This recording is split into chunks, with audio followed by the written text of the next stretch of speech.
एक ऐसा शहर जो 3500 साल तक मिट्टी के नीचे सोता रहा। एक शहर जहां के लोग कार्ल तहजीब के बाद जिंदा थे, लेकिन उनका नाम इतिहास से मिटा दिया गया। ना उनका लिखा कोई रिकॉर्ड मिला, ना उनके लोगों का कोई निशान। सिर्फ कुछ पत्थर, कुछ टूल्स और एक खामोश जमीन। सवाल ये है, क्या ये शहर वाकई कार्ल के लोगों का दूसरा घर था, या फिर ये शहर किसी ऐसी कुदरती तबाही का निशान है जिसे इंसान समझ ही नहीं सका। दास्तान एक्स की एक और वीडियो में एक बार फिर से खुशामदीद। 2025 में पेरू के नॉर्थ में एक जगह हुआरा प्रोविंस के अंदर साइंटिस्ट्स ने जब मिट्टी हटाई तो एक पूरी बस्ती सामने आई। इसे कहा गया पेनिको, एक शहर जो लगभग 1800 से 1500 बीसी के दरमियान बसाया गया था। यानी कार्ल सिविलाइजेशन के बाद जब अमेरिका में इंसानी शहरी जिंदगी अपनी नई शक्ल ले रही थी। यहाँ पहले एक्सकवेशन 2017 में शुरू हुई। 8 साल तक आर्कियोलॉजिस्ट्स ने इस मकाम को मिट्टी से अलग किया और 2025 में इसे दुनिया के सामने खोला गया।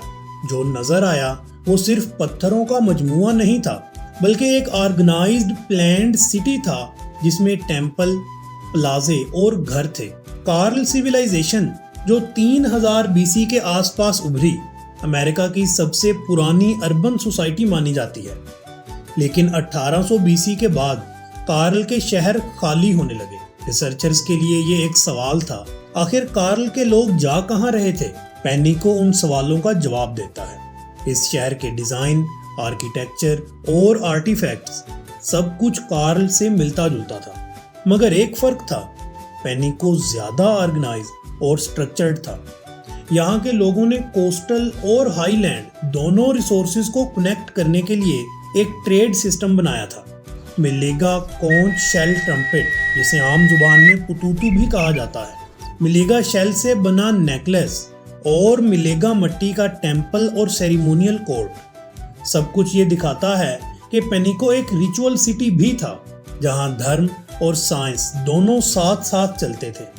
इमेजिन कीजिए, 3500 साल पहले पेनिको के लोग एंडीज के पहाड़ों से मिनरल्स लाते थे और समुंदर के किनारे से मछली और शेल्स। उनके बाजार चल रहे थे, उनके मंदिरों में धुन बजती थी और उनका पूरा शहर ट्रेड और कल्चर का एक नेटवर्क था। उनके पुतूतूस यानी वो कोंच शेल्स जो रिलीजियस फेस्टिवल में बजाए जाते थे, उनसे ये साबित होता है कि उनकी साइंस और स्पिरिचुअलिटी दोनों एडवांस्ड थी। वो एस्ट्रोनॉमी और सीजन पैटर्न्स जानते थे, जिससे उनकी एग्रीकल्चर और ट्रेड दोनों चलती थी। फिर अचानक सब कुछ खत्म हो गया। पेनिको का शहर खामोश हो गया। ना कोई रिकॉर्ड, ना कोई लिखा सबूत, सिर्फ मिट्टी में घुला हुआ एक खंडर जो पुरानी शान शौकत की एक याद बन के रह गया था। साइंटिस्ट्स के मुताबिक कार्ल के बाद के दौर में क्लाइमेट चेंज ने पूरी तहजीब बदल दी थी। दरियाओं का पानी कम हुआ, कुछ इलाकों में फ्लड आए तो कुछ सूख गए। यानी पेनिको के लोग एक ऐसे कुदरती सिस्टम से लड़ रहे थे जिसे वो कंट्रोल नहीं कर सकते थे। और शायद एक दिन जब जमीन ने अपनी शक्ल बदली तो पेनिको मिट्टी के अंदर छुप गया। आज के आर्कियोलॉजिस्ट्स पेनिको के डीएनए सैंपल्स, सॉइल लेयर्स और कार्बन डेटिंग से उस वक्त के क्लाइमेट का एनालिसिस कर रहे हैं। सैटेलाइट इमेजिंग और 3D स्कैनिंग से पता चलता है कि यह शहर एक इंजीनियर्ड जोन था, जिसे जानबूझकर ऊंचा बनाया गया था ताकि फ्लड का असर कम हो। साइंस से पता चलता है कि पेनिको के लोग ज्योमेट्री जानते थे, उनका आर्किटेक्चर सिमेट्री पर बेस्ड था, और यह प्रूफ है कि वो सिर्फ प्रिमिटिव लोग नहीं, बल्कि एक साइंटिफिकली अवेयर सिविलाइजेशन थे। रिसर्चर्स ये भी कह रहे हैं कि पेनिको कार्ल के बाद का ट्रांजिशन पॉइंट था, जहां इंसानी सोसाइटी ने एनवायरनमेंट के साथ जीना सीखा। जुलाई 2025 में पेनिको साइट को ऑफिशियली पब्लिक के लिए ओपन किया गया।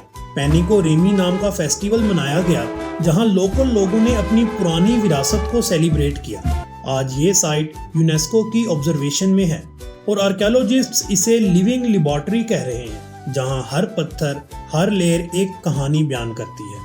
टूरिस्ट अब इस शहर के अंदर से गुजरकर देखते हैं कि कैसे 3500 साल पहले भी लोग साइंस, ट्रेड और स्पिरिचुअलिटी को बैलेंस करते थे। पेनिको ने हमें ये सिखाया है कि तहजीबें मिट्टी में छुप जाती हैं, लेकिन उनके निशान कभी पूरी तरह मिटते नहीं। हर नए एक्सकेवेशन के साथ इंसान अपनी कहानी दोबारा लिखता है, और जब हम पेनिको के पत्थरों को देखते हैं तो लगता है जैसे ये खामोश शहर हमसे कह रहा हो, मैं अब भी जिंदा हूँ।